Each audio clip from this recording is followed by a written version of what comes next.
نحمده ونستعينه ونستغفره ونعوذ بالله من شرور أنفسنا وسيئات أعمالنا من يهده الله فلا مضل له ومن يضلل فلا هادي له أشهد أن لا إله إلا الله وحده لا شريك له وأشهد أن محمدا عبده ورسوله لا نبي ولا رسول بعده قال الله تعالى يا أيها الذين آمنوا اتقوا الله حق تقاته ولا تموتن إلا وأنتم مسلمون اللهم آت نفوسنا تقواها وزكها أنت خير من زكاها أنت وليها ومولاها اللهم علمنا ما جهلنا وانفعنا بما علمتنا وزدنا علما يا رب العالمين ثم أما بعد معاشر المسلمين إخواني في الدين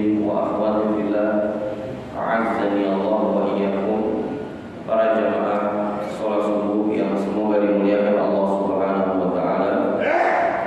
Alhamdulillah, puji dan syukur senantiasa kita panjatkan kehadirat Allah Tabaraka wa Ta'ala yang karena nikmat-nikmatnya kebaikan menjadi sempurna dan niat-niat baik kita semua dapat terlaksana, sehingga pada kesempatan pagi hari ini Allah Subhanahu wa Ta'ala memudahkan kita semua untuk menjawab seruannya dalam rangka menunaikan kewajiban kita sebagai seorang muslim, yaitu menunaikan sholat subuh secara berjamaah. Salawat dan salam tak lupa kita sampaikan kepada junjungan Nabi kita yang mulia Nabi Muhammad sallallahu alaihi wasallam, untuk keluarga beliau, para sahabat, dan juga orang-orang senantiasa istiqamah berjalan di bawah naungan sunnah beliau hingga hari kiamat kelak. Kita memohon kepada Allah Subhanahu wa Ta'ala, sebagaimana Allah Tabaraka wa Ta'ala mengumpulkan kita di majlis ini di atas sunnah Nabi sallallahu alaihi wasallam, semoga Allah mengumpulkan kita bersama baginda Nabi alaihi salatu wassalam di surga Firdaus. Amin ya rabbal alamin. Masyaallah ikhwan, a'azzani Allah wa iyyakum, para jamaah yang semoga dimuliakan Allah Subhanahu wa Ta'ala. Pada kesempatan pagi hari ini insyaallah taala kita akan membahas tentang hakikat dan urgensi dari sholatul jamaah dan sholat al-imamah, yaitu pemimpinan di dalam sholat. Al-jamaah secara bahasa maknanya adalah al-jam'u, artinya mengumpulkan sesuatu yang terpisah atau yang terpecah belah. Wa dhammu syai' bi taqribi ba'dhin min ba'd. Jamaah secara bahasa artinya di dalam bahasa Arab memiliki makna mendekatkan sesuatu yang tadinya jauh, mengumpulkan sesuatu yang tadinya terpisah atau terpecah belah sehingga menjadi lebih dekat. Adapun secara istilah, para fuqaha menjelaskan kepada kita bahwa al-jamaah maknanya adalah rabtu sholatil mu'tim bil imam atau rabtu sholatil ma'mumi bil imam. Ya, sholat jamaah artinya adalah menyambungkan sholat makmum dengan sholatnya imam. Fal imam la yasiru imaman illa idza rabata al ma'mum sholatahu bi sholatihi. Sehingga para ulama mengatakan tidak menjadi seorang imam ketika seorang makmum tidak menjadikan atau tidak menghubungkan sholat dia dengan sholat si imam tersebut. Ya, tidaklah menjadi seorang imam kecuali ada orang-orang di sebelahnya atau di belakangnya yang menghubungkan sholat dia dengan sholat imam tersebut. Wal murad bil jamaah fi nusus syar'iyyah jama'atul masjid. Kalau kita berbicara jamaah yang Allah muliakan tentang hakikat dari sholat berjamaah, apa yang dimaksud dengan sholat berjamaah?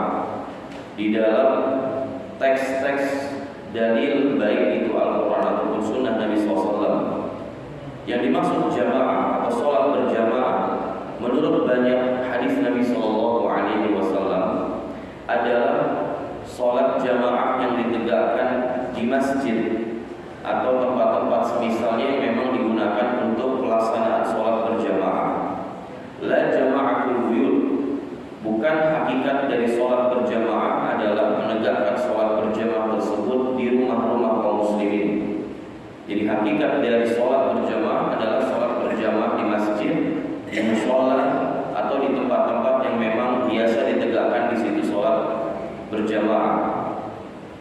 Hatta law qulna bi sihhatil jamaah fil buyut, kata para ulama, sekalipun kita mengatakan sholat berjamaah di rumah hukumnya sah, tapi tidak dimaksudkan oleh nas syar'iyyah dengan sholat berjamaah adalah sholat berjamaah di rumah-rumah. Jadi semua teks hadis Nabi SAW yang berbicara tentang keutamaan sholat berjamaah, yang berbicara tentang teknis sholat berjamaah, ya maksudnya adalah sholat berjamaah di masjid di mana di situ dikumandangkan azan. Ya jemaah yang Allah muliakan, ini berdasarkan sabda Nabi SAW di dalam hadis yang dikeluarkan oleh Bukhari dan Muslim. Ya Nabi SAW menyampaikan, salatul rajuli fil jamaah tudha'af ala salatihi fi baitihi wa fi suqihi 25 dhifan. Kata Nabi SAW, salatnya seseorang bersama jamaah itu dilipat gandakan pahalanya dari sholatnya seseorang di rumah. Artinya di sini dipisahkan antara sholat jamaah di masjid dengan sholat yang dilakukan di rumah.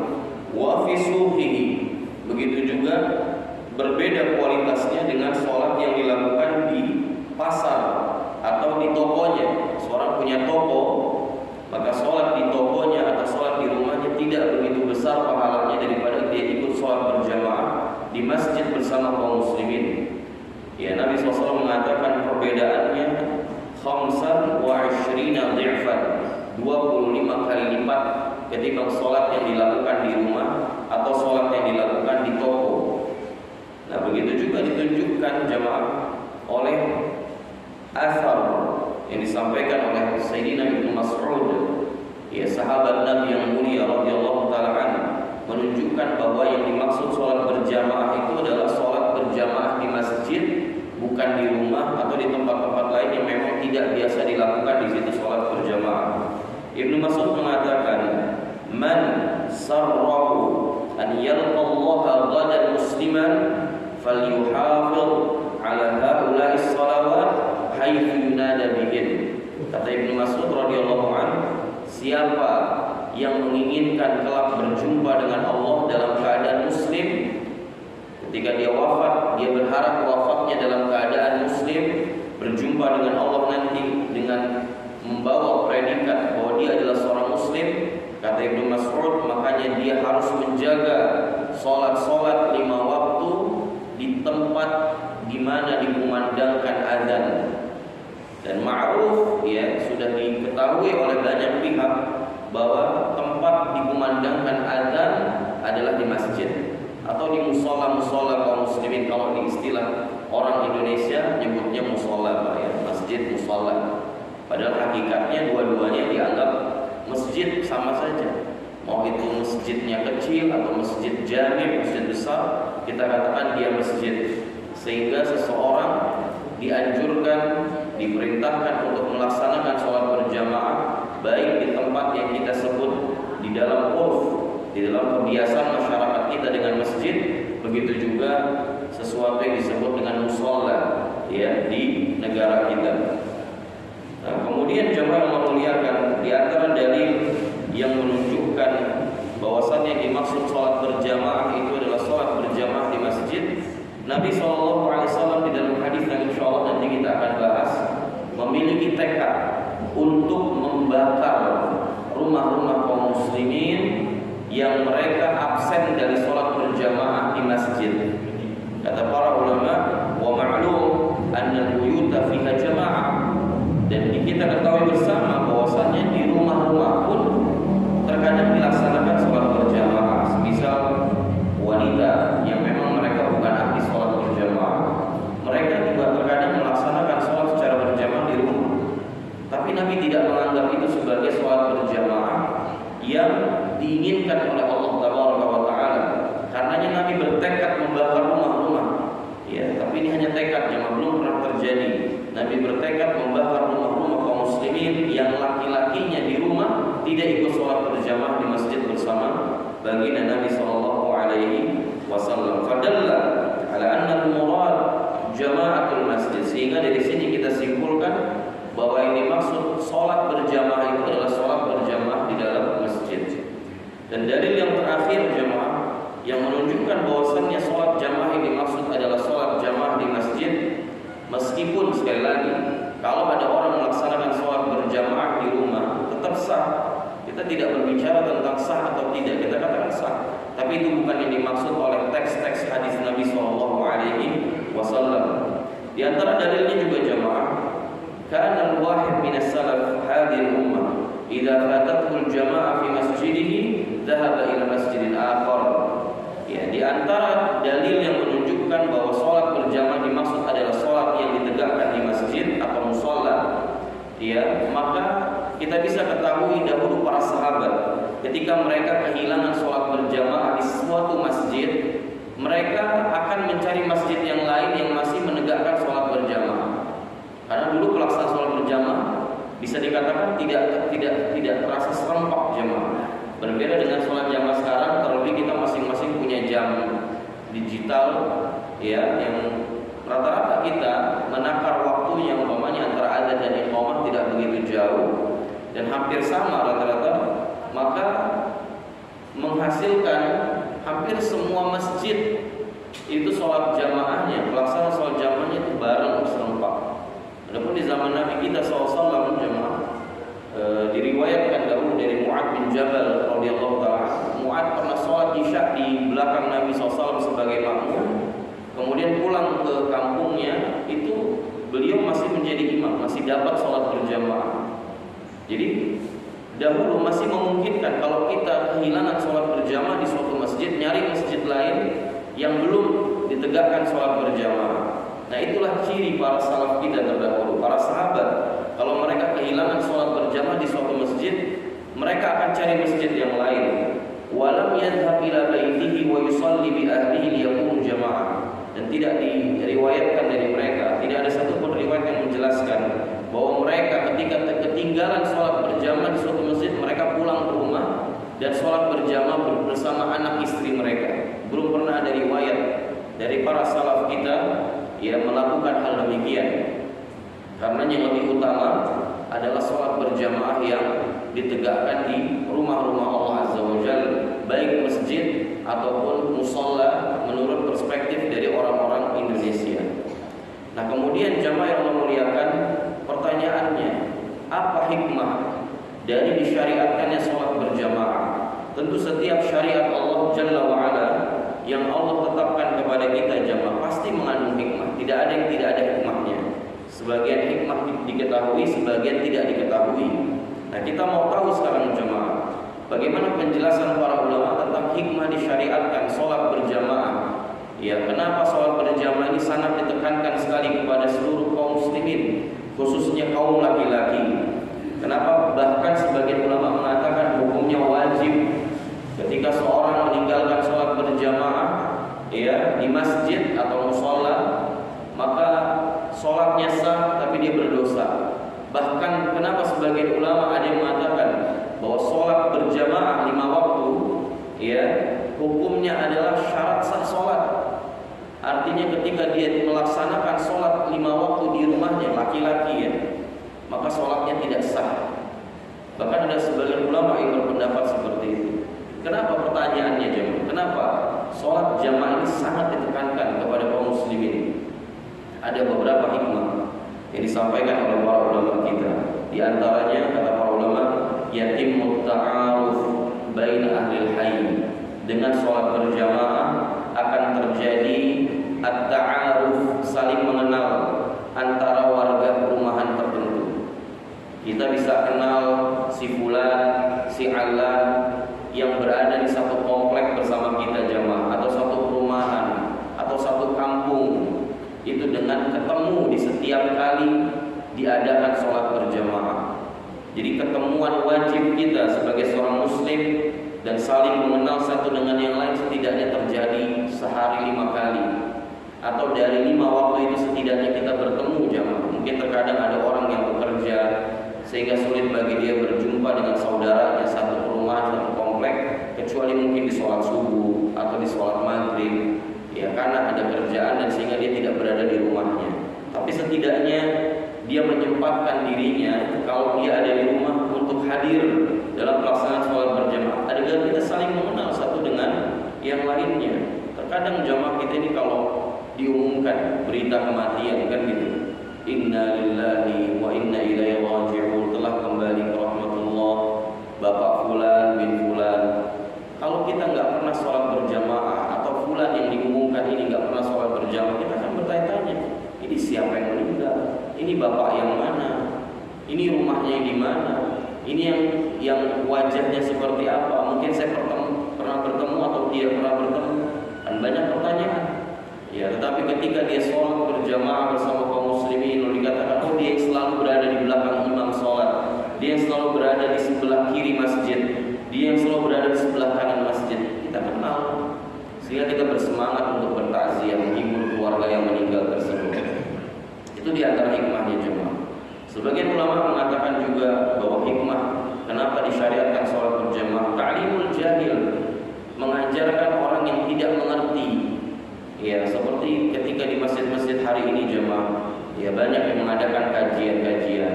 Banyak di antara kita yang tidak paham hukum syar'i. Itu tahu hukum syar'i ketika dia ikut sholat berjamaah. Setelah sholat berjamaah ada kajian, sehingga hal-hal yang dia tidak ketahui, khususnya yang berkaitan dengan agama Islam, dia din, agama dia sendiri, baik berkaitan dengan hadis, akidah, fikih, tentang sirah nabawiyah, dia bisa tahu itu ketika dia sholat berjamaah di masjid. Banyak orang bisa paham tentang agamanya ketika dia dekat dengan masjid jamaah. Hanya para mu'alaf ini ketika dia masuk Islam, ya harusnya dia punya PR lagi. PR-nya apa? Komitmen sholat berjamaah bersama kaum muslimin. Ya, khususnya di mana di situ diadakan kajian-kajian ilmiah.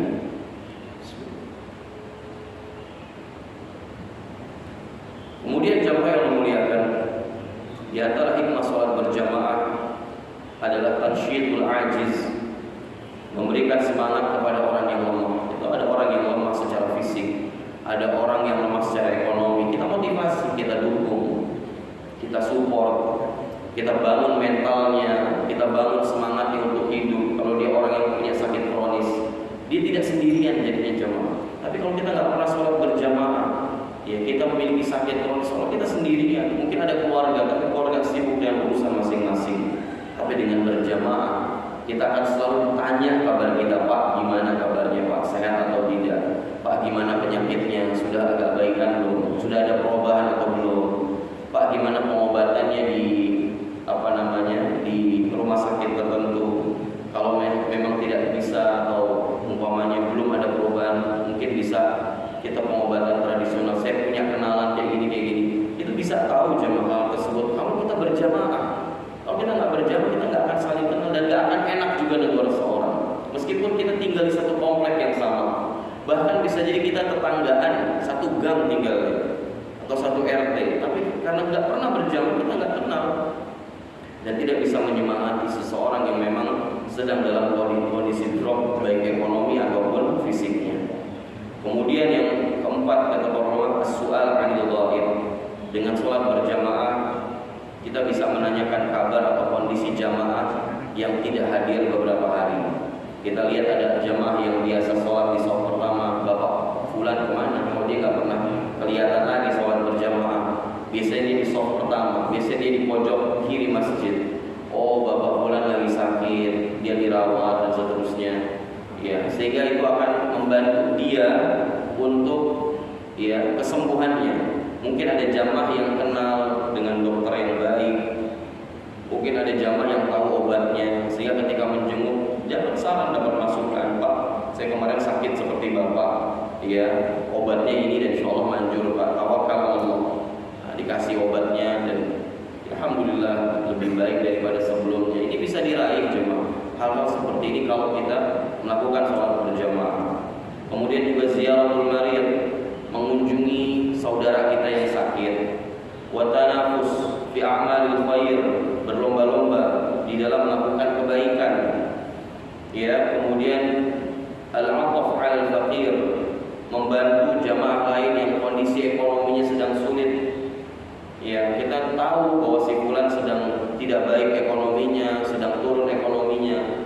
Di antaranya ketika kita itu pergi ke masjid, nanya kabar. Karena kalau kita ketemu jemaah, makanya masjid itu diusahakan bukan hanya tempat di mana kita sholat berjamaah kemudian pulang gitu.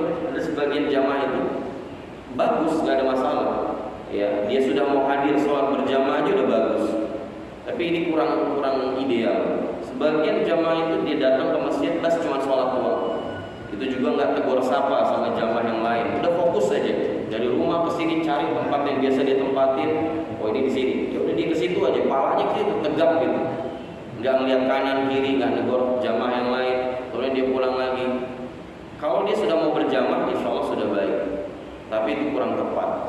Ya, maka dijadikan masjid ini jamaah tempat di mana kita saling sharing, ya, tempat untuk membangun aktivitas ekonomi, sosial, ya, bagaimana mengurusi kaum muslimin yang umpamanya mereka dalam kondisi fakir, sehingga masjid itu perannya bukan hanya sebagai tempat kumpul sholat berjamaah, tapi masjid diharapkan menyelesaikan masalah ekonomi masyarakat yang ada di sekitarnya. Jadi pusat ekonomi jamaah, sebagaimana masjid, ya, di zaman para salaf kita terdahulu, bukan hanya sebagai tempat sholat berjamaah, sebagai tempat menyusun strategi jihad itu di masjid, ya, sebagai tempat pendidikan di mana Nabi mengajar di Masjid Nabawi, lahir di situ alumni yang sangat luar biasa seperti Abu Hurairah contohnya, Anas bin Malik, Abdullah bin Abbas radhiyallahu anhu, lahir di tangan Nabi SAW di masjid, ya, alumni pendidikan yang langsung digembleng oleh Nabi kita Muhammad SAW. Dan tren itu diteruskan oleh para sahabat, diteruskan oleh para tabi'in, diteruskan oleh para tabi'in, menjadikan masjid sebagai basis pendidikan, ya, di mana orang belajar Quran di masjid, belajar hadis di masjid. Itu harus seperti itu. Fungsi masjid betul-betul dimaksimalkan untuk menyelesaikan semua problem yang ada di sekitar masjid tersebut. Tapi cuman masalahnya ya tadi, sebagian masjid, ya, itu sepi aktivitas, tidak ada visi misi. Ya, maka ketika kita membangun masjid jemaah, pastikan masjid itu bukan hanya sekedar berdiri secara fisik, bukan hanya dia dipakai untuk sholat berjamaah, tapi masjid hendaknya diupayakan untuk menyelesaikan semua problem yang terjadi di sekitarnya. Problem ekonomi, problem politik, problem sosial. Bagaimana ketika kita tahu jamaah ada antara sesama warga sedang bertengkar, sedang tidak tegur sapa, di masjid kita selesaikan. Zaman Nabi SAW itu masjid itu tempat, ya, di mana orang yang kaya bisa memberikan hartanya kepada orang yang memang membutuhkan. Jadi di Masjid Nabawi itu biasa dulu orang itu kalau habis panen dia gelantungin kurma-kurmanya di pojokan masjid. Dia tahu di Masjid Nabawi waktu itu ada ahlus suffah, ada orang-orang yang sulit ekonominya, nggak punya pekerjaan, ya, kemudian juga pendatang, namanya pendatang, ya kan, hidupnya pasti serba sulit di awal-awal. Maka biasanya digelantungin kurma-kurma itu kalau mereka habis panen. Jadi nanti para sahabat yang kelaparan tinggal ngambil, tinggal nyomot. Bagaimana masjid menyelesaikan masalah ekonomi jamaah, bukan hanya sebagai tempat sholat berjamaah. Nah, inilah pentingnya kita memahami tentang fikih manajemen masjid.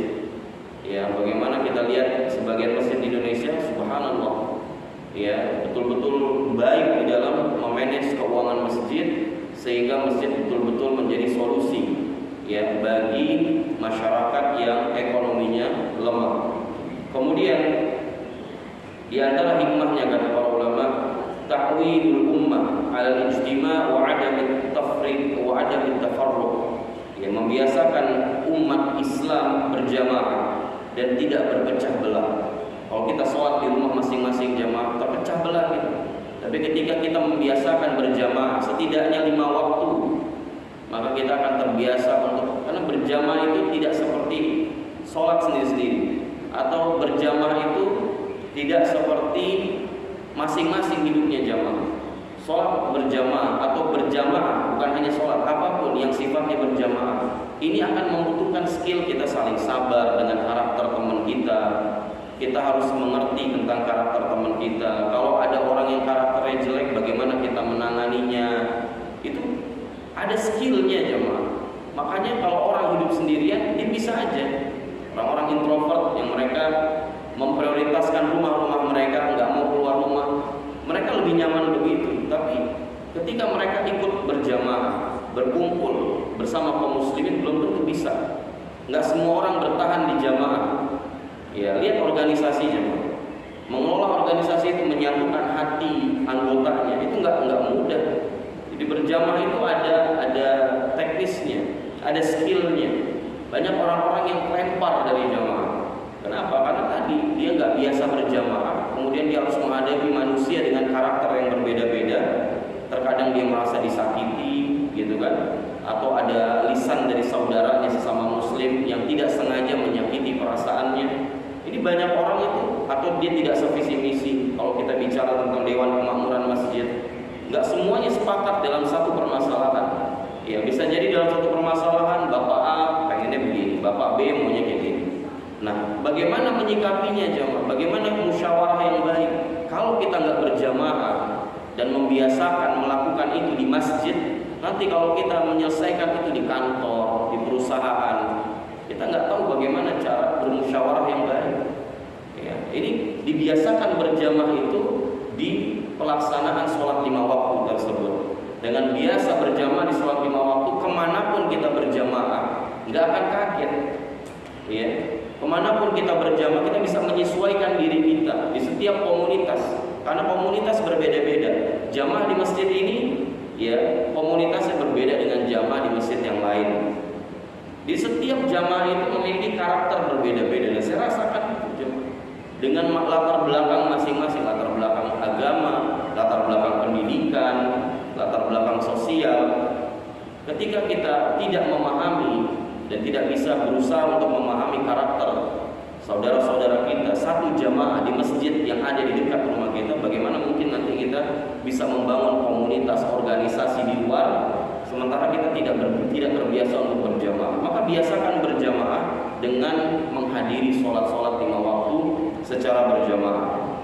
Kemudian, ya, jamaah yang Allah muliakan, di antara hikmah dari pelaksanaan sholat berjamaah, kata para ulama, ya, isy'ar bil musawah hinama yaqifuna shaffan wahidan khalfa imamihim.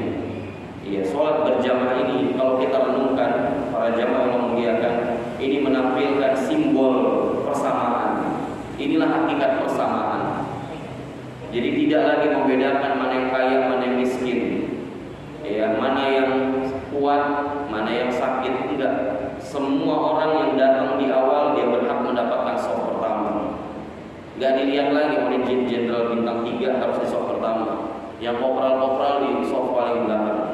Kan enggak begitu juga, enggak mungkin. Semua yang datang pertama ke masjid dan dia mau duduk di shaf atau dia mau berdiri di belakang imam di shaf pertama, itu hak dia. Enggak dibeda-bedakan, kamu kan gajinya masih 2 juta, ini dulu Pak yang gajinya 5 juta dulu Pak. Kan enggak bisa kayak begitu. Tapi semua rata, enggak ada perbedaan.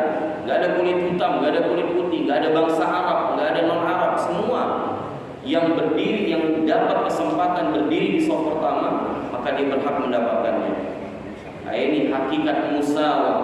Ini hakikat dari persamaan, tidak ada perbedaan. Menunjukkan perbedaan dalam Islam cuma satu, Pak, jadi tolak ukurnya iman dan takwa. Tidak ada yang membedakan antara kita, kualitas kita, derajat kita, kedudukan kita di sisi Allah, kecuali dengan ketakwaan dan keimanan. Adapun secara zahir semua kita sama, nggak dibeda-bedakan. Siapapun kita, latar belakang apapun, baik kaya, miskin, tampan, udah kurang terlalu tampan, saya nggak mau bilang jelek. Kemudian yang kedudukannya tinggi di perusahaan, yang kedudukan rendah di perusahaan, semua berhak mendapatkan shaf pertama, tidak dibeda-bedakan. Nah, ini diantara simbol persamaan yang hakiki, bukan seperti yang digaungkan oleh orang-orang kufar.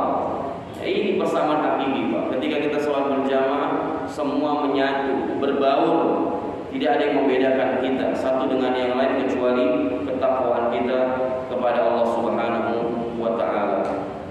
Nah, ini jamaah yang Allah muliakan, ya, tentang hikmah kenapa disyariatkan kita untuk melaksanakan sholat berjamaah.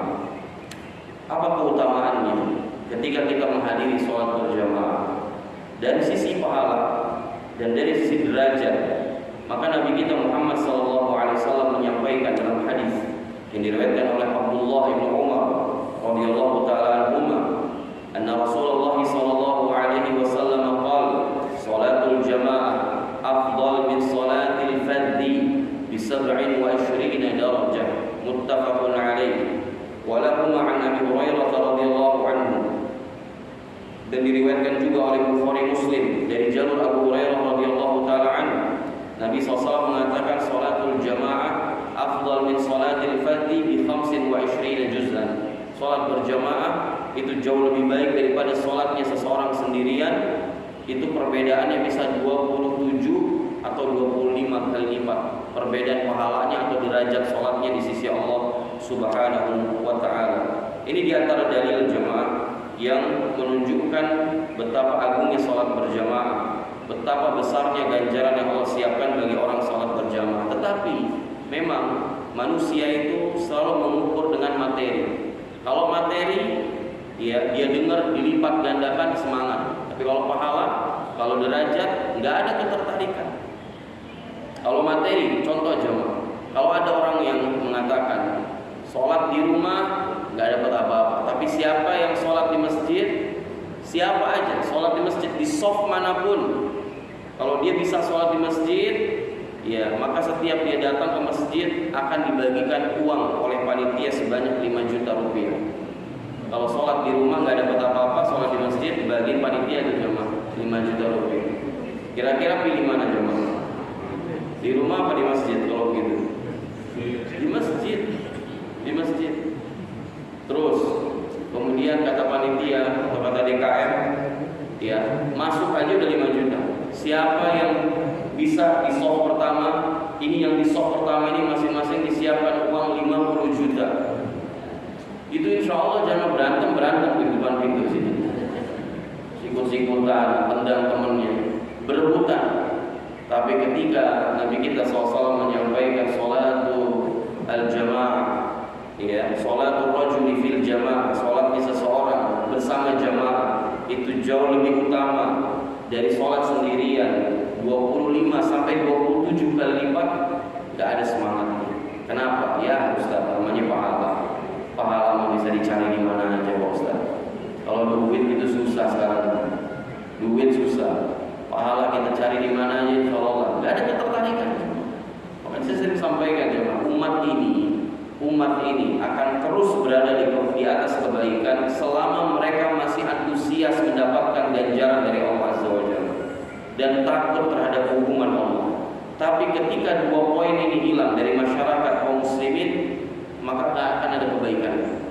Masyarakat sudah tidak tertarik sama pahala, masyarakat sudah tidak takut terhadap hukuman atau hukuman dari Allah, maka udah tidak ada kebaikan lagi di masyarakat ini. Karena motivasi beramal soleh dua hal ini, takut dihukum sama Allah dan semangat untuk mendapatkan pahala dari Allah. Dua ini udah nggak ada di masyarakat, itu masyarakat udah tidak ada kebaikan lagi. Dua hal ini tidak ada pada pribadi kita jemaah, maka kita udah nggak ada kebaikannya sama sekali. Karena nggak ada motivasi beramal soleh, nggak ada yang melecut kita jemaah untuk beramal soleh dalam Islam kecuali dua hal ini, at-targhib wa tarhib, motivasi untuk mendapatkan ganjaran dan takut terhadap hukuman. Ini dibangun sama Nabi SAW. Makanya ketika orang sudah nggak takut hukuman dari Allah, meninggalkan sholat berjamaah dan tidak tertarik lagi sedikit pun terhadap sholat berjamaah, nggak tertarik pada pahalanya, ya udah. Apa pendorongnya? Nggak ada pendorongnya. Bagaimana masjid mau penuh sholat berjamaah sementara masyarakatnya sudah nggak ada minat terhadap pahala dari Allah Azza wa Jalla. Nggak ada itu namanya perlombaan, musabaqah di dalam melakukan kebaikan, nggak ada. Jadi sekarang makanya kita lihat jamaah yang di soft pertama ini soft, subhanallah. Kalau orang tahu kata Nabi SAW, ya kalau mereka tahu keutamaan soft pertama ini, mereka kalau harus mengundi mereka undi. Jadi nggak perlu berebutan. Kalau boleh diundi. Siapa yang mau di sini diundi. Siapa yang keluar namanya dia di soft pertama. Tapi enggak, dalam Islam fair. Siapa yang datang pertama dia yang kedua. Saking besarnya urgensi di soft pertama. Tapi hari ini jangan kita lihat, Ya, ada 2-3 celah kosong di saf pertama. Pak, monggo Pak. Enggak Pak, saya belum mandi. Loh, padahal apa hubungannya? Bapak aja Pak, saya hafalannya masih trikul Pak. Kalau Bapak kan udah lumayan banyak, trikul sama al-humazah, 4 surat doang hafalan dia. Tapi lumayan, kalau nanti imam kenapa-napa, Bapak di belakang imam kan paling nggak Bapak bisa ganti ini. Kalau saya Pak, ya Allah, trikul aja kadang-kadang ngeblank Pak. Kemudian yang di sana lagi, Pak, ayo maju Pak. Aduh Pak, jangan Pak, saya gemeteran kalau soft pertama. Urusan ini kan soft yang krusial ini Pak. Soft orang-orang mulia. Saya baju saya aja begini. Ya, tampilan saya begini gak pantas Pak, berebutan Pak orang di soft pertama. Kenapa? Mereka antusias sama pahala.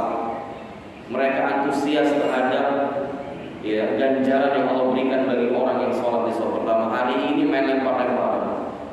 Padahal dalam kaidah fiqhiyah Pak disebutkan la ithar fil qura. Ini kaidah dipegang Pak baik-baik. La ithar fil qura. Tidak boleh mendahulukan orang lain dalam hal mendekatkan diri kepada Allah. Jadi kalau babnya ibadah itu berebutan, ya. Babnya ibadah itu musabaqah, lomba. Kalau babnya dunia, nah saling mempersilahkan. Loh ini kan enggak, kalau dunia berebutan. Begiliran sembako aja berebutan. Enggak mau diselak satupun.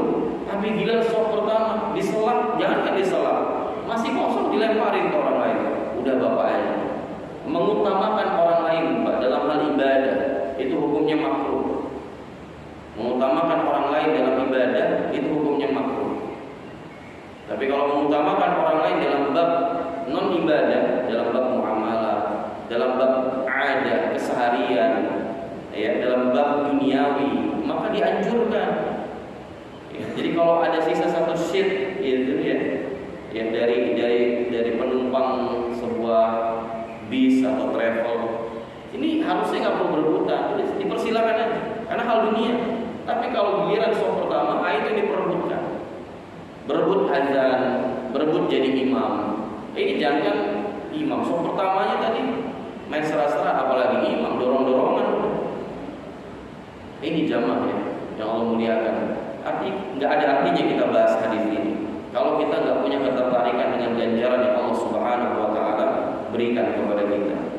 Nah, jamaah yang Allah muliakan, kata para ulama dari hadis ini menunjukkan fadlus sholati fil jamaah, ya keutamaan ya salat secara berjamaah. Wa annaha aktsar thawaban min as-shalah bi ghairi jamaah 27 marrah. Dan dia lebih utama daripada salat sendirian 27 kali lipat pahalanya, jauh lebih besar. Wal qasdu min hadza al-ikhbar hasbun nas wa targhib fi salatil jamaah. Apa maksudnya Nabi nyampaikan begitu? Tadi sampai apa maksudnya Nabi sampaikan salat berjamaah pahalanya 25 sampai 27 kali lipat? Maksudnya apa sih? Supaya orang-orang termotivasi untuk mau salat berjamaah dan mencari pahala tambahan. Tapi ya tadi Pak, kalau kita udah enggak serap, kita ini udah nggak punya antusias sama pahala, udah merasa cukup Ustaz, saya mah pahala saya udah kebanyakan Pak Ustaz. Saya takutnya limitnya kepenuhan. Saya kayaknya udah nggak butuh pahala lah. Udah Ustaz aja sholat jamaah atau Bapak fulan aja. Saya takutnya nanti jadi kesolehan kalau sholat jamaah. Pahala saya udah banyak banget, kesian timbangan kebaikan. Jamaah yang muliakan. Padahal Nabi kita, para ulama sebagian ketika menafsirkan firman Allah Tabaraka wa Taala, waji'a yawma idzin bi jahannam yawma idzin yatadakkaru al-insanu wa anna lahu dzikra. Kata Allah, ketika neraka jahanam nanti dia diseret dengan 70.000 tali kekang. Per tali kekang diseret, dipegangi oleh 70.000 malaikat. Kurang lebih ada 4.900.000 malaikat yang memegang neraka jahanam pada saat itu. Dihadapkan di semua penduduk mahsyar. Semua penduduk mahsyar nanti kita semua akan melihat neraka jahanam. Kata Allah, dan pada hari itu semua orang mengingat apa yang sudah dia perbuat. Wa anna lahu dzikra. Tapi ingatan terhadap apa yang dia sudah perbuat selama di dunia sudah tidak ada lagi manfaatnya. Sebagian ahli tafsir jemaah ketika menjelaskan ayat tersebut, mereka mengatakan yang mengingat apa yang sudah pernah diperbuat di masa lalu ketika dia hidup di dunia, bukan hanya pelaku maksiat, hatta orang-orang yang melakukan ketaatan semangat di dalam beramal soleh dulu. Tidak ada satupun jamaah manusia yang nanti ketika melihat neraka jahanam itu pede dengan pahala dia selama ini di dunia.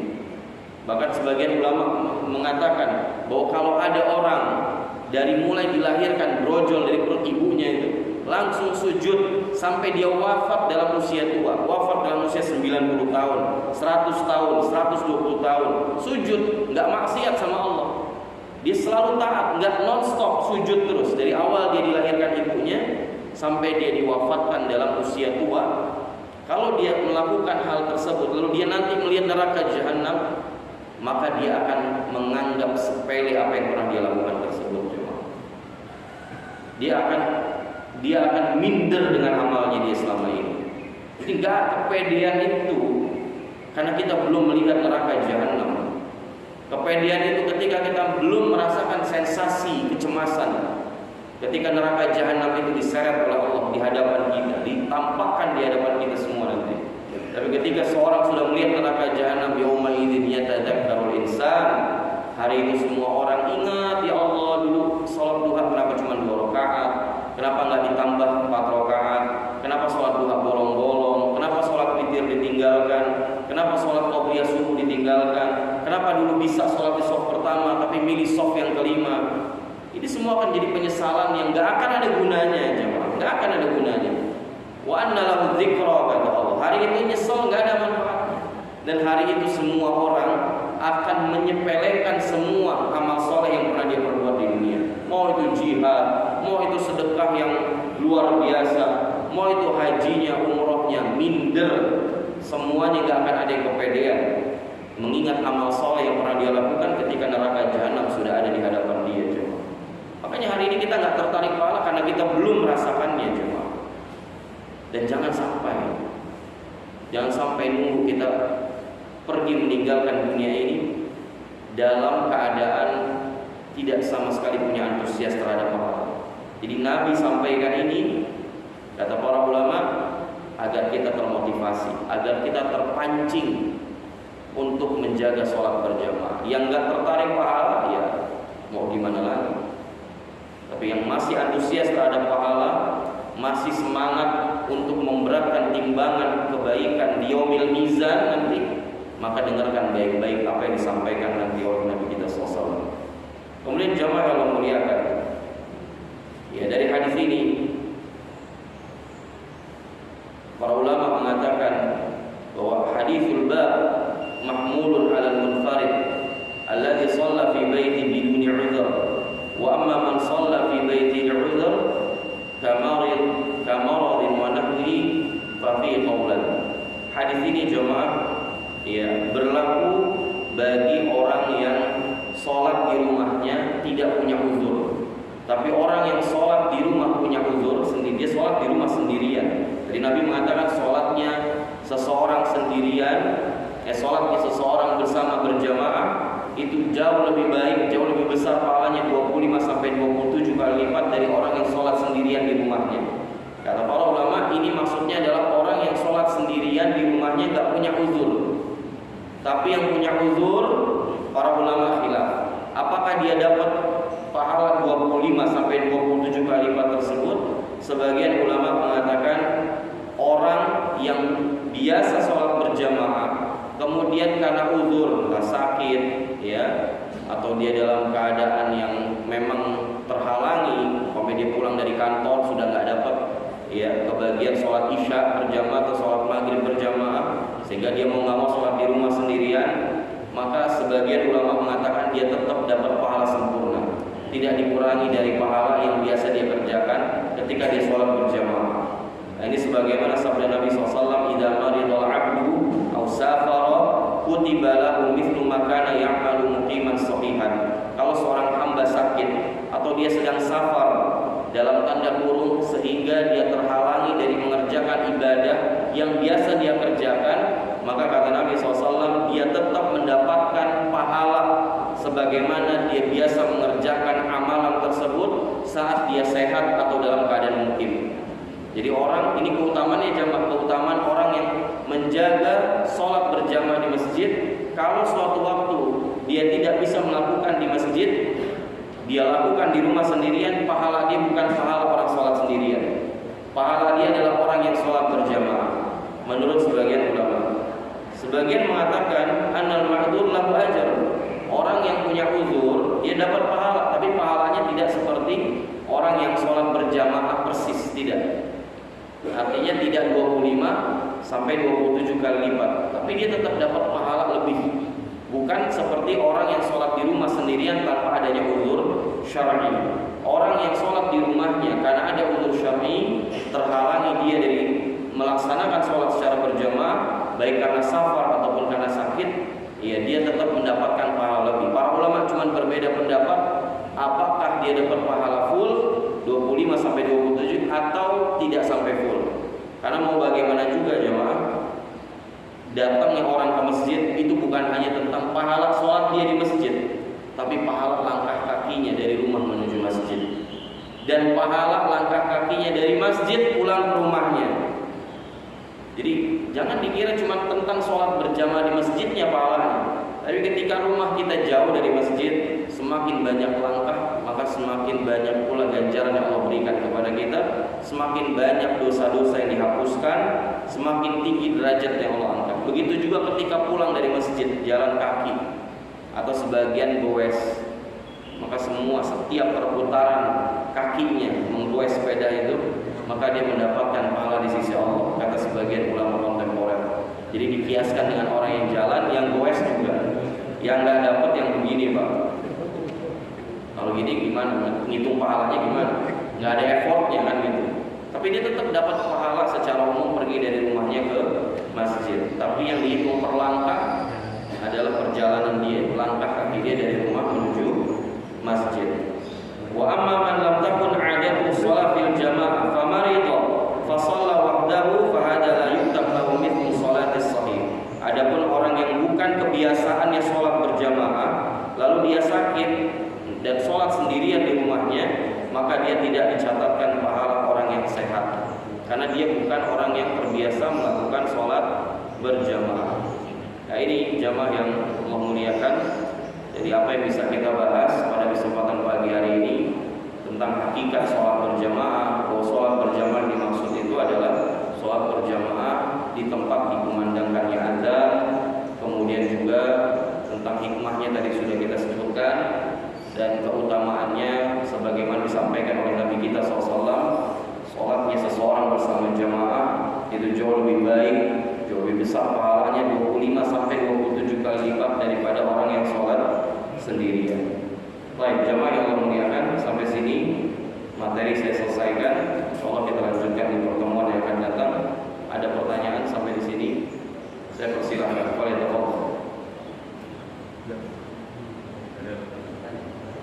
Iya, silakan.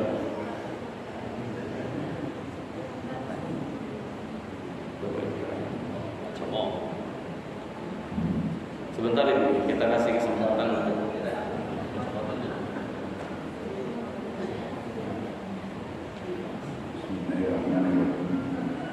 Assalamualaikum warahmatullahi wabarakatuh. Assalamualaikum.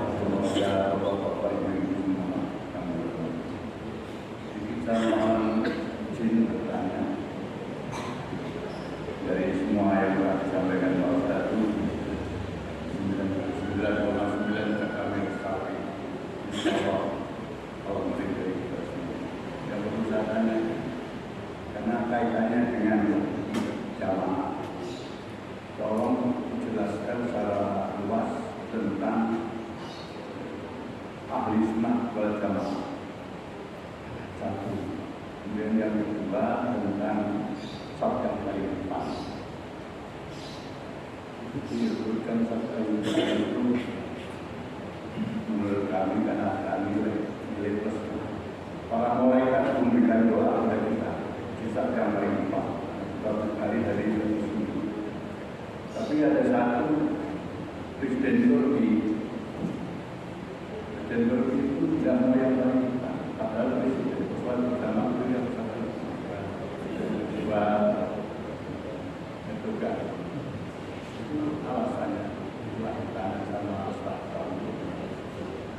Yang di depan beliau menghargai yang makom yang tinggi.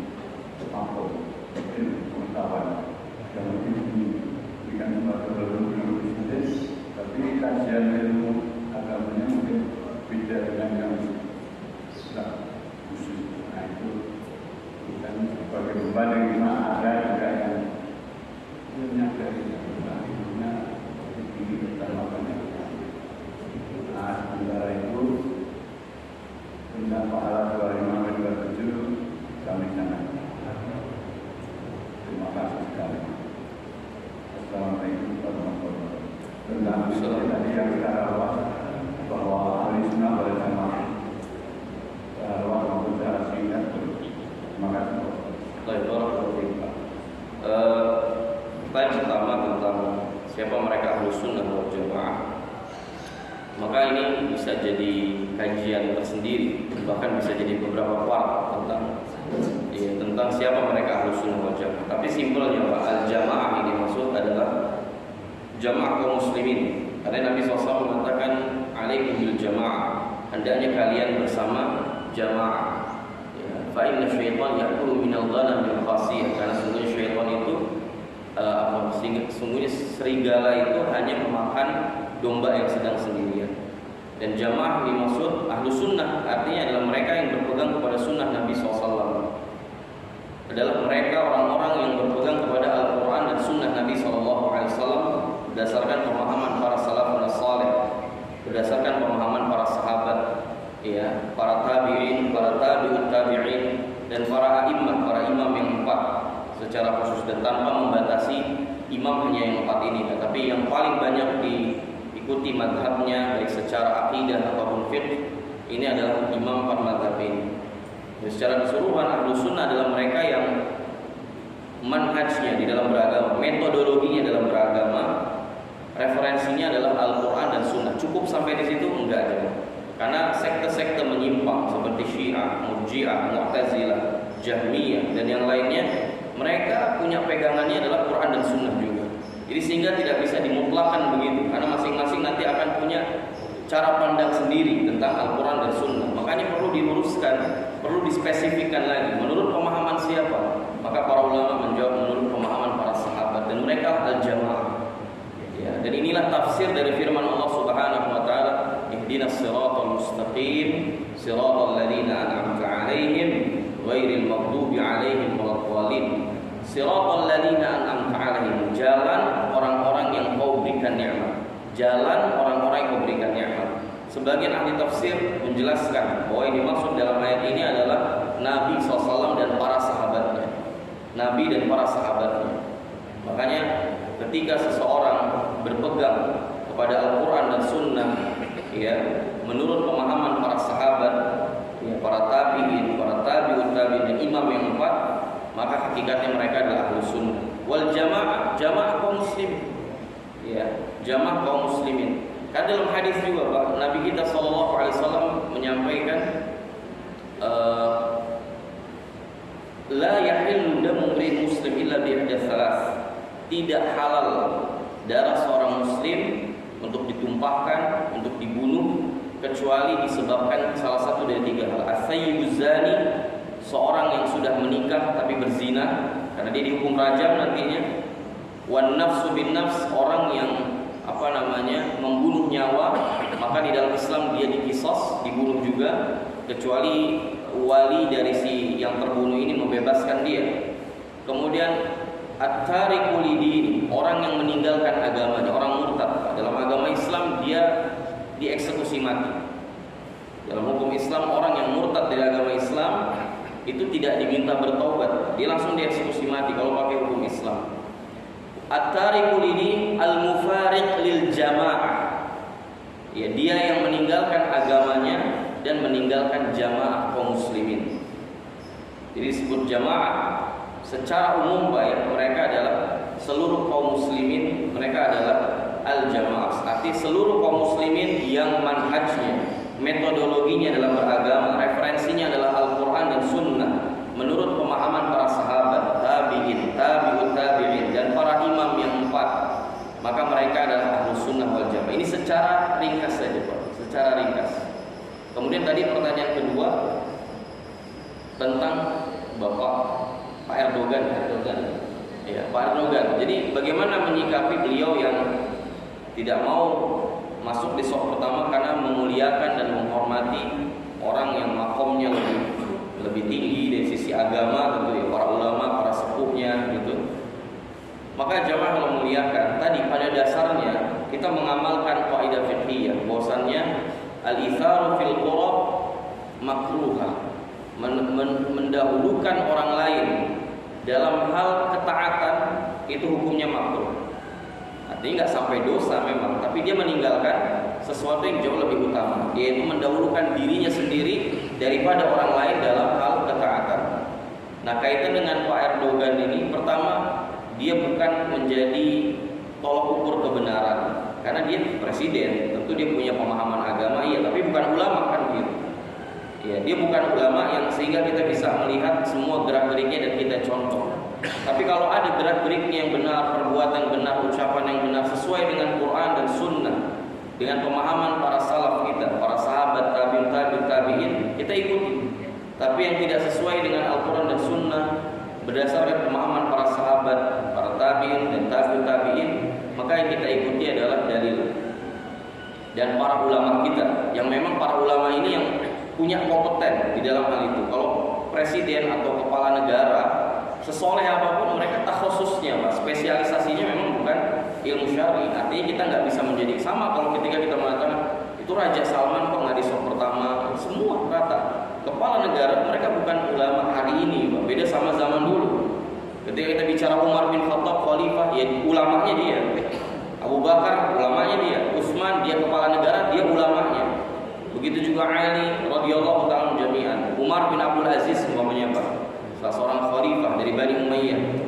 Ya, dia pemimpin negara, dia ulamanya juga. Sehingga nggak ada masalah kalau kita jadikan dia sebagai sampel. Meskipun bukan tolak ukur ya, tapi sampel.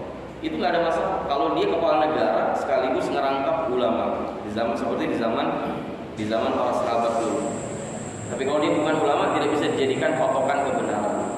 Pun bisa jadi beliau punya alasan, karena memang ini diantara dalil yang berbenturan adalah memuliakan ya para ulama kita, sepuh kita, Pak. Terlebih para sepuh ini sensitif kan gitu. Ketika mereka tidak dimuliakan dengan ditempatkan di shaf pertama, didahulukan, diprioritaskan ya oleh orang yang lebih muda dari dia dari sisi umur, apalagi udah umur lebih muda, ilmu syar'inya juga jauh kan gitu. Maka khawatirnya nanti disangkanya tidak memuliakan mereka, terjadilah gesekan. Nah, kalau seperti itu kasusnya beda, Pak. Kalau mendahulukan diri sendiri umpamanya dalam hal ini menyebabkan orang lain tersakiti hatinya karena dia belum paham. Kalau yang sudah paham nggak mungkin, Pak. Dia akan fair. Kalau sudah paham, nggak ada ceritanya. Mau dia lebih alim, mau dia lebih tua, yang di depan dia nyelap dia lebih muda, atau ilmu syar'inya mungkin lebih rendah, itu nggak ada urusan. Dia harus berlapang dada. Ya, maka mungkin itu yang bisa kita takwil. Apa alasannya? Wallahu a'lam. Tapi kaidah umumnya berlaku bahwasannya memprioritaskan orang lain dalam hal ketaatan ini adalah perkara yang makruh. Tidak sampai haram, tapi setidaknya ya tidak dilakukan, jangan dilakukan kecuali dalam kondisi-kondisi tertentu. Allah Ta'ala a'lam. Ya, satu lagi siapa? Jadi ada ibu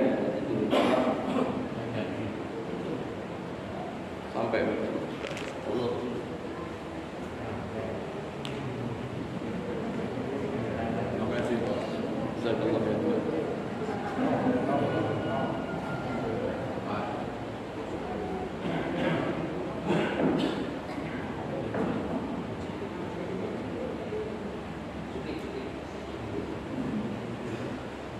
Assalamualaikum warahmatullahi wabarakatuh. Waalaikumsalam.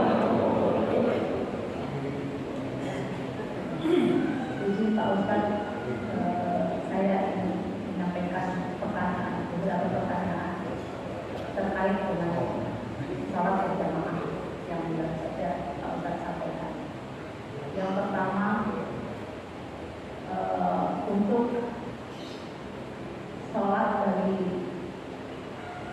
kaum laki-laki atau bapak-bapak, ada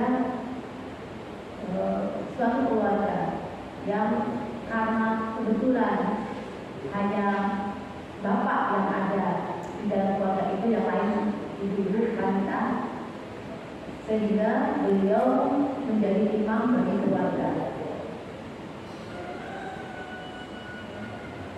Kebetulan ada orang tua juga, orang abah yang sudah sepuh, sehingga beliau mengutamakan berjamaah di rumah. Ini bagaimana dengan tadi satu kata Ustaz bahwa laki-laki sebaik-baiknya atau lebih afdolnya di masjid. Yang kedua, bagaimana dengan ibu-ibu Pak Ustaz? Alhamdulillah semakin hari ibu-ibu semakin banyak yang ingin mendapatkan pahala lebih banyak, seperti yang Pak Ustaz sampaikan tadi, langkah makin jauh makin banyak pahalanya. Tapi alhamdulillah di sini tetap dengan kita yang begitu. Mana yang lebih baik? Kemudian terkait dengan saf sholat, ada kadang-kala ya kaum kami ibu-ibu sudah memetik tempat istilahnya, sudah gelar sajadah, mungkin dari maghrib sudah gelar sajadah, sehingga pada saat sholat berikutnya, sholat isya yang tidak terlalu lama waktunya dari sholat maghrib, ada yang sangat sopan, tidak berani, hampir sholat, sudah hampir tidak berani menempati sajadah tersebut. Izin, ya ada yang penuhi. Kita sholat itu harus rapatkan saf dan rapikan di saf sholat. Ini bagaimana menyikapinya? Karena begitu tentu kita harus buru-buru, tapi ada yang jangan, ini untuk ibu saya, misalnya begitu. Itu Pak Ustaz untuk menghindari gesekan-gesekan yang tadi Pak Ustaz sampaikan, jangan sampai kita juga menjadi kurang nyaman secara pribadi oleh bersosialisasinya. Yang berikutnya satu lagi Pak Ustaz, saya lupa. Saf sholat bagi wanita Pak Ustaz. Pada saat berjamaah dengan bapak-bapak, kalau selama ini kan saf sholat yang terbaik, sebaik-baik saf sholat adalah yang di depan. Nah, kalau bagi wanita, karena saya mendapatkan ilmu masukan, tapi saya lupa aslinya, bahwa sebaik-baik saf sholat bagi ibu pada saat berjamaah dengan bapak-bapak adalah yang paling belakang. Nah, pada akhirnya nanti begitu ada yang masuk akan melewati yang sudah sedang sholat dan tidak rapi untuk saf pertamanya. Namun ini tidak terjadi di masjid ini, cuma rapi sejak saf pertama, apalagi ada penghalang waktu. Terima kasih Pak Ustaz, mohon maaf untuk semuanya apabila pertanyaan saya kurang berkenan. Assalamualaikum warahmatullahi wabarakatuh. Waalaikumsalam warahmatullahi wabarakatuh. Apa pertanyaan pertama tadi?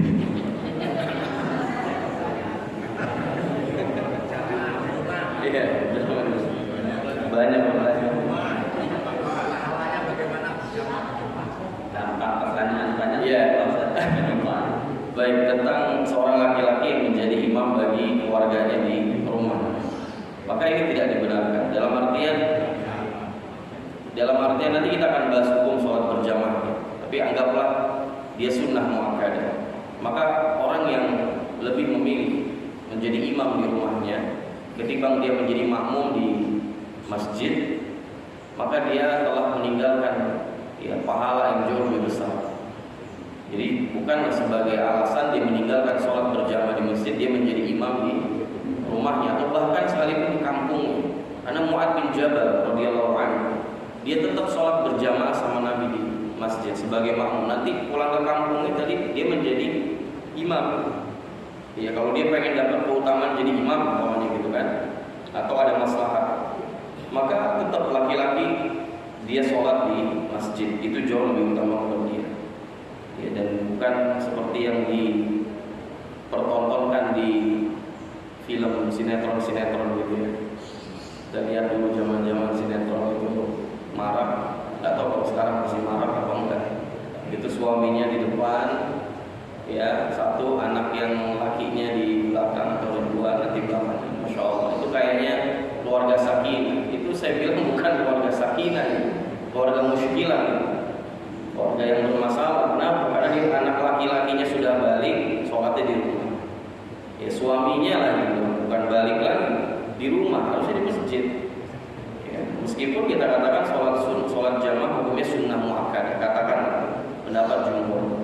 berarti kan dia meninggalkan sunnah, itu aja.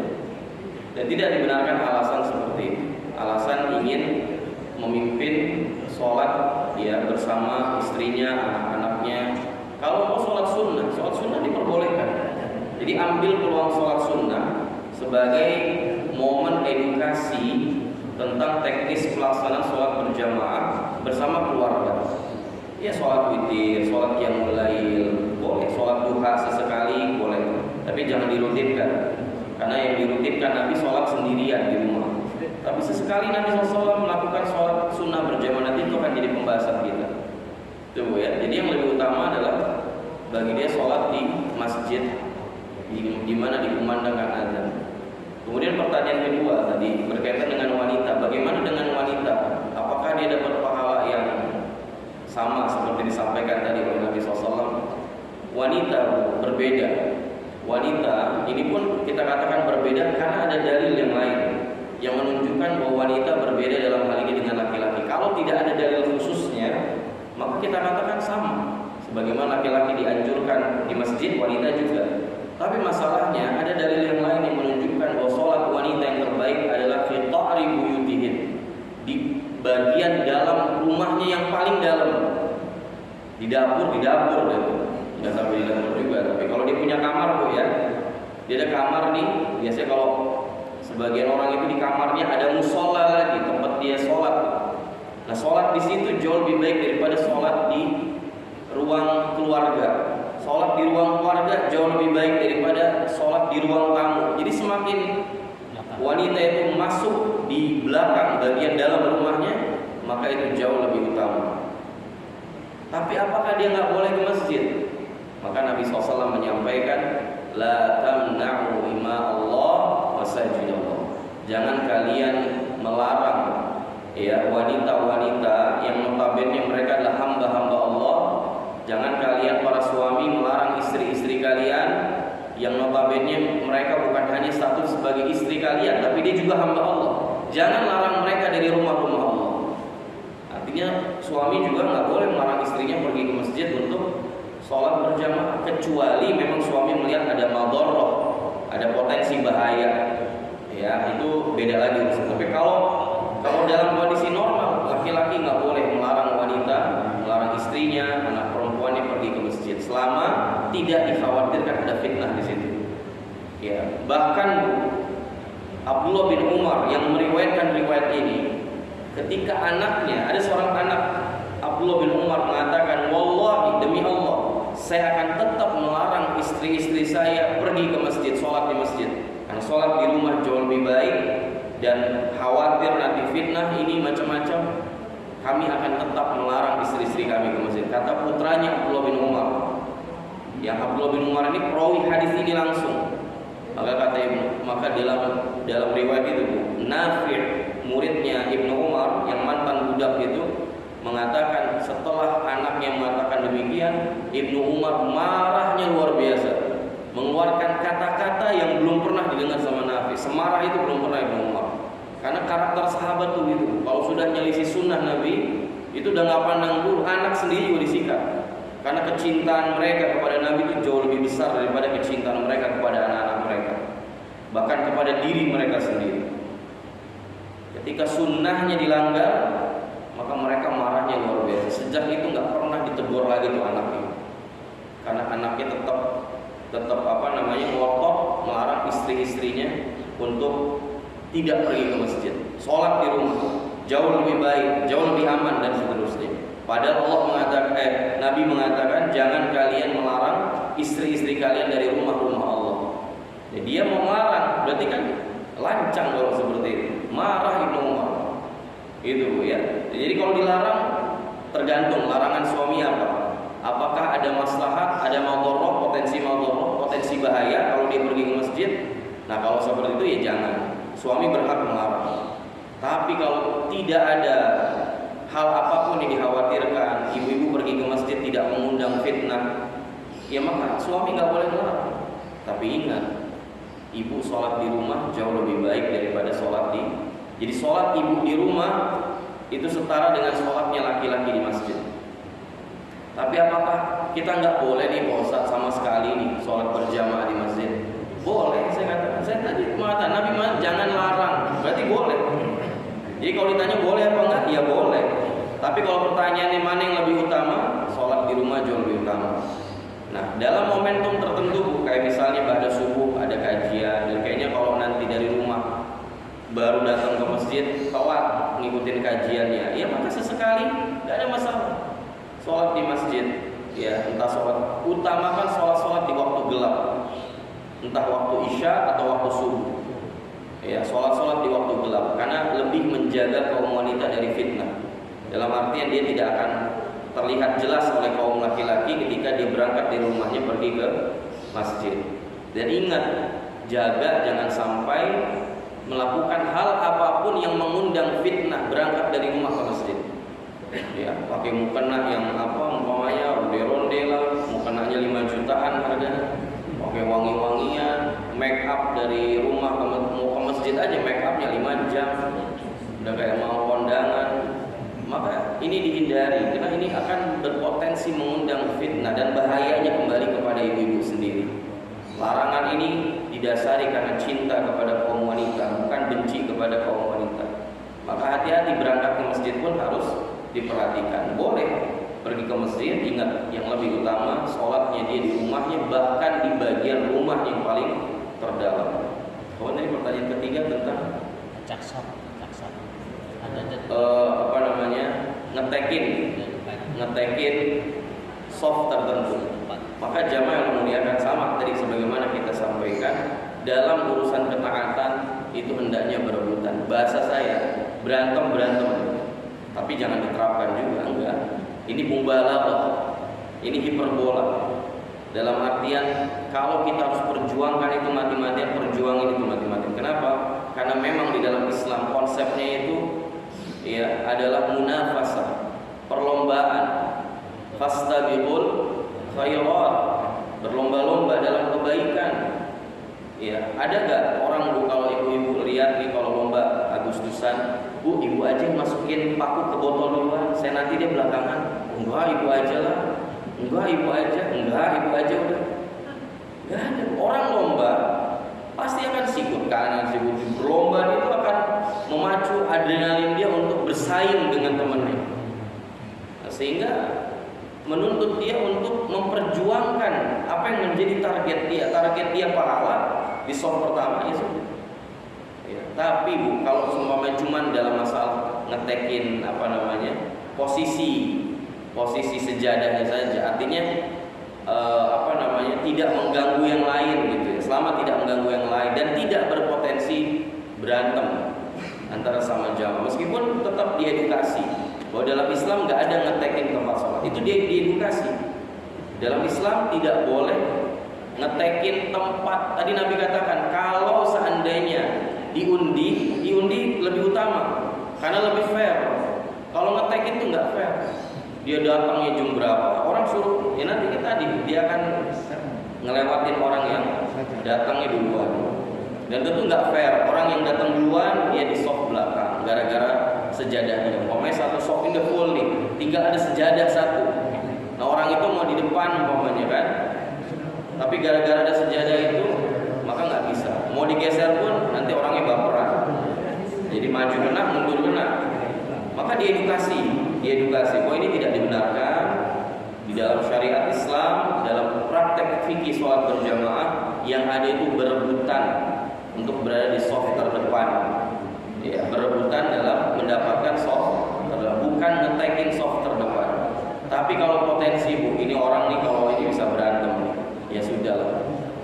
Demi menjaga ukhuwah Islamiyah. Karena tipe orang itu beda-beda.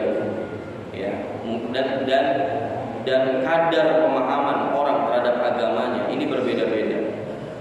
Itu Bu ya, karakter orang beda-beda, kadar pemahaman orang terhadap fikih berbeda-beda. Jadi untuk menjaga ukhuwah Islamiyah maka ya nggak masalah lah. Tapi tetap harus diedukasi karena itu tidak dibenarkan.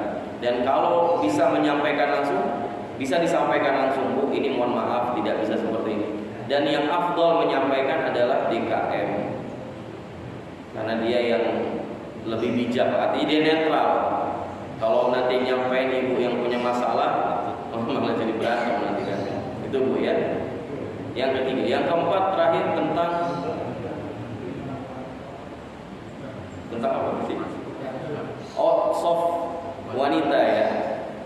Soft wanita ya memang berbeda, Bu. Kata Nabi SAW,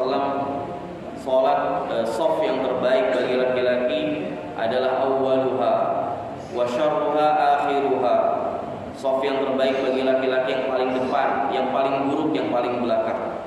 Dan soft yang terbaik bagi wanita adalah akhiruha, yang paling belakang. Dan yang paling buruk adalah awwaluha, yang paling depan. Kenapa? Kata para ulama, hikmahnya adalah karena soft laki-laki yang paling belakang dengan soft wanita yang paling depan itu berdekatan. Jadi lihat prinsip agama Islam, bagaimana Islam ini berusaha untuk menghalangi terjadinya fitnah. Kalau sholat tarawih itu misal ya, katakan gak ada hijab seperti ini, laki-laki masuk, dia di soft paling belakang. Yang wanita yang paling depan itu kan ngelihat laki-laki. Yang paling dia lihat yang mana, Bu? Kalau wanita itu di soft paling depan, yang soft laki-laki paling depan apa yang paling belakang biasanya? Kan yang paling belakang. Udah gitu nanti yang laki-lakinya pas salam, assalamualaikum warahmatullahi, assalamualaikum warahmatullahi. Dan dia jomblo atau mutazawis tapi pengen nambah lagi, kan repot. Ini nanti terjadi fitnah. Makanya itu sudah ditanggulangi sama syariat, sudah disimulasi. Iya, tapi kalau memang nggak dapat sama sekali mau gimana? Makanya kan berebutan sobat. Nah, ibu-ibu gimana? Apakah perlu berebutan ke belakang? Karena kasusnya begitu, Bu, terjadi di sebagian masjid yang pernah mendengar hadis ini, itu soft depannya dikosongin. Jadi soft depan bolong-bolong, soft belakangnya rapi semua tuh. Maka kita katakan kalau memang sudah di soft pertama, ya sudah resiko kan gitu. Jangan dikosongin karena kesempurnaan soft itu jauh lebih diutamakan. Karena banyak begitu, Bu, ini kejadian di sholat tarawih gitu kan. Kalau sholat 5 waktu kan biasanya wanita sedikit. Sholat tarawih itu kan banyak ya kaum wanita itu. Ini gara-gara dengar hadis itu soft depannya dikosongin, Bu, ayo maju. Enggak, saya mau dapat soft paling belakang supaya pahalanya lebih besar, kata Syekh. Lo bukan gitu konsepnya, tergantung datang ya kapan. Datang duluan ya mau gimana? Ya kecuali dengan keridoan dia, mau ke depan enggak. Tapi kan tadi mengutamakan orang lain dalam ketaatan makruh. Ya orang yang udah datang belakangan dia maunya di belakang. Ibu yang datang duluan ya duluan, enggak ada masalah sudah. Ya, kalau mau dapat soft belakang ya datangnya belakang kan. Kalau mau dapat soft duluan datangnya duluan, udah logikanya seperti itu. Maka kalau kita jatah sudah di depan, ya sudah mau gimana lagi.